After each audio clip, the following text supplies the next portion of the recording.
मात्र 4 फेब्रुवारी 2026 रोजी लोकसभेच्या सभागृहात एक आगळे वेगळे दृश्य पाहायला मिळाले. अशा पुस्तकावरून द्वंद्व पेटले जे अद्याप बाजारात आलेच नाही. लोकसभेचे विरोधी पक्ष नेते राहुल गांधी यांनी माजी लष्कर प्रमुख जनरल मनोज मुकुंद नरवणे यांच्या 4 स्टार्स ऑफ डेस्टिनी या अप्रकाशित पुस्तकाची प्रत उंचावून दाखवली आणि राजकीय वर्तुळात एकच खळबळ उडाली. जनरल मनोज मुकुंद नरवणे हे डिसेंबर 2019 ते एप्रिल 2022 या काळात भारताचे लष्कर प्रमुख होते. निवृत्तीनंतर त्यांनी आपले अनुभव 4 स्टार्स ऑफ डेस्टिनी या आत्मचरित्रात मांडले आहेत. संसदेच्या अर्थसंकल्पीय अधिवेशनादरम्यान राहुल गांधी यांनी या पुस्तकावर आधारित द कारवान या मासिकेतील एका लेखाचा आधार घेत सरकारवर निशाणा साधला.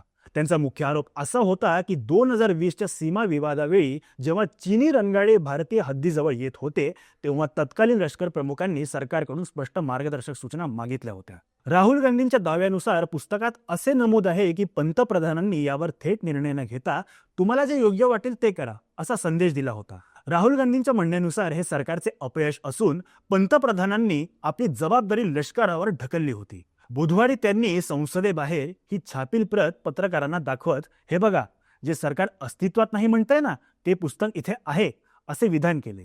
बाकी या विषयावर तुमचे काय मत आहे ते आम्हाला कमेंट बॉक्समध्ये नक्की सांगा. आमच्या क्रिएटिव्ह आय प्रोडक्शन या चॅनलला सबस्क्राईब करा व बेल आयकॉन प्रेस करायला विसरू नका. धन्यवाद.